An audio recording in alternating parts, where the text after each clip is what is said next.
laughed, I cried. I think we all grew a little. The true UFOs were the friends we met along the way. All right, let's talk about the lovely Dr. Koslowski, Kirsten Gillibrand, Ernst UFO hearing in the Senate.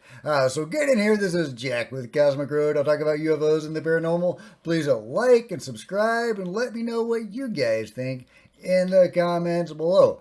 Yeah, I guess the big headline that came out of this is Dr. Koslowski is just as lovely as Sean Kirkpatrick, and we can expect about the same from Koslowski as we can the lovely Sean.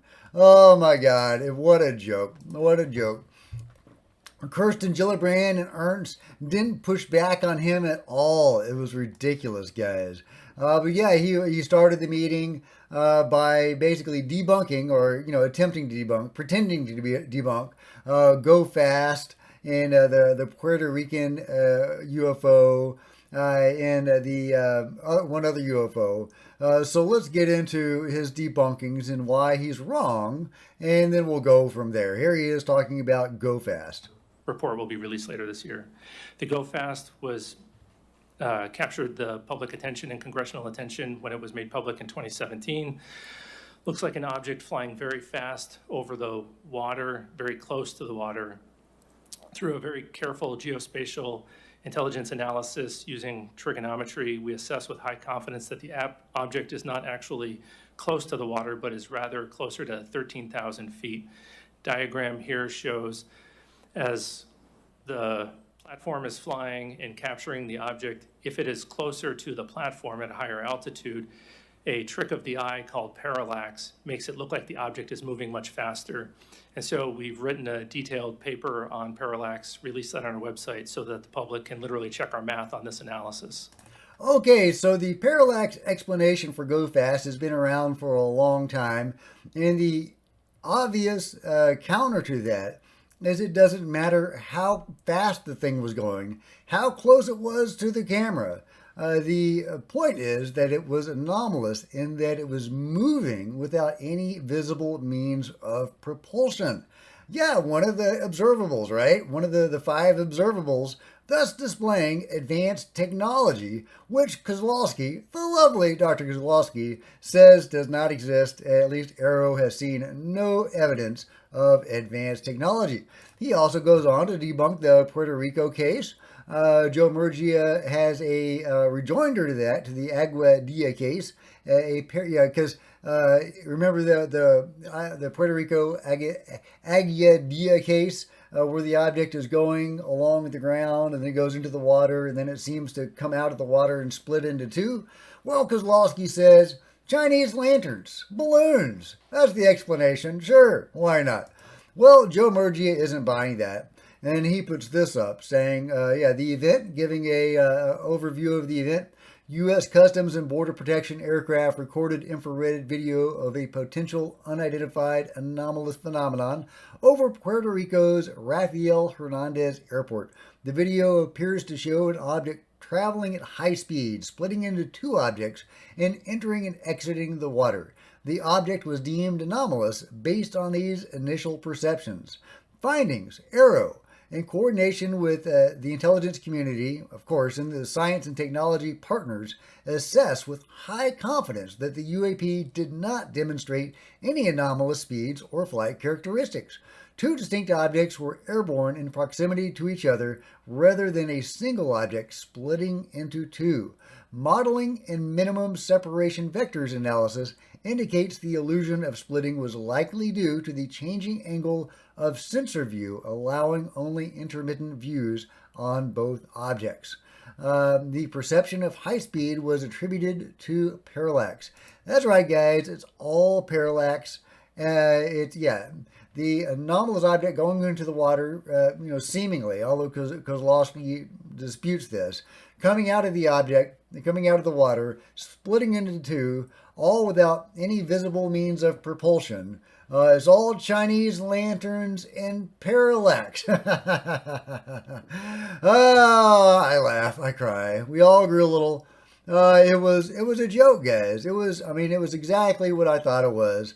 Koslowski coming out, and I believe people were saying that Susan Golf or Susan Go, however you say her name, the Pentagon's disinfo agent, sitting right next to him. And of course, this is Pentagon's disinfo agent number 2, or perhaps even number 1, wearing a very sharp AARO lapel.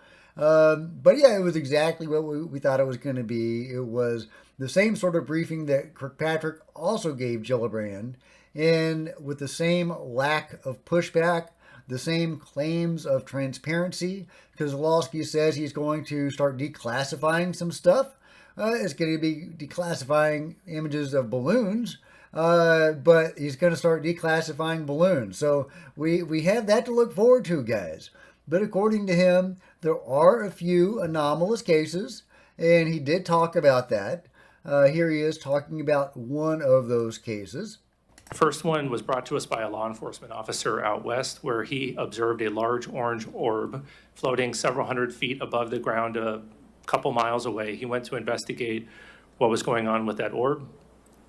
And as he was pulling up to the location where he thought would be below the orb, about 40 to 60 meters away from some object the area was well lit, he saw a blacker than black object. He said it was about the size of a Prius, 4 to 6 feet wide. And as he got 40 to 60 meters away from the object, it tilted up about 45 degrees, and then it shot up vertically. He says 10 to 100 times faster than any drone he's ever seen before. And it did that without making a sound, as far as he could tell from inside of his vehicle. And just as it left his field of view through his windshield, then it emitted very bright red and blue lights that illuminated the inside of his vehicle as brightly as if someone had set off fireworks just outside his vehicle, or street flares.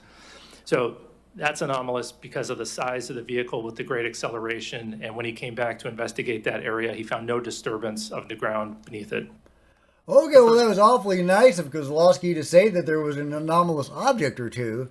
Of course, it's an anecdotal account with no evidence to support it, certainly no video or anything juicy that would make the rounds in the news, right? Very deliberately. Oh, and I remember that the other object that he debunked was a UFO passing through the plume of an active volcano. And he debunks it by saying his analysis shows that it wasn't going through the plume, but actually a little bit away from the plume, outside of the plume, which, of course, is another BS debunking. Even if that were true, there's no visible means of propulsion for that craft. There's no explanation for that craft, whatever it was. So, yeah, all his debunkings are BS. Surface level, superficial debunkings or debunkings, and the anomalous accounts that he gives us are like this. They're anecdotal with no evidence to support them, and nothing to really do with that, right? It's just somebody said they saw some stuff, and that's the anomalous stuff. But the UFO passing near a volcano, that's not anomalous. So. That's what we're going to get from Koslowski. He is just another Sean Kirkpatrick, and with a nice sharp lapel. I do appreciate that lapel. But we do have some good news to look forward to. The real disclosure is going to happen, or at least, let's see what we're going to get. But I do have a lot of faith in James Fox to provide an amazing documentary that we can show our relatives, and they can say, wow, that really makes you wonder. Maybe there is something out there. Because, of course, there is. And there's something here. As James Fox says, it comes with great pleasure to finally announce the release date of the program, December 16th. What a ride it's been. Thanks for all your help and continued support. Please help spread this far and wide. Let's go. All right, well, this is me spreading it far and wide. I'm really looking forward to it. He always does a great job with his documentaries. His documentary, Out of the Blue, was a really important documentary for me to watch back in the day. And I think the program is hopefully going to provide the same thing for a new generation. So we have that to look forward to. We don't have anything from Koslowski to look forward to. I mean, I can't wait to see his declassified balloons. That's going to be hilarious. But yeah, there it is, guys. If you saw the hearing, let me know your thoughts. Are you more optimistic about Koslowski? Do you think that Ernst and Gillibrand were pushing back on him hard and asking him fair questions? Or are you like me and you think this is all Blue Book 2.0 and it's just another day at the office for the Pentagon's disinformation campaign?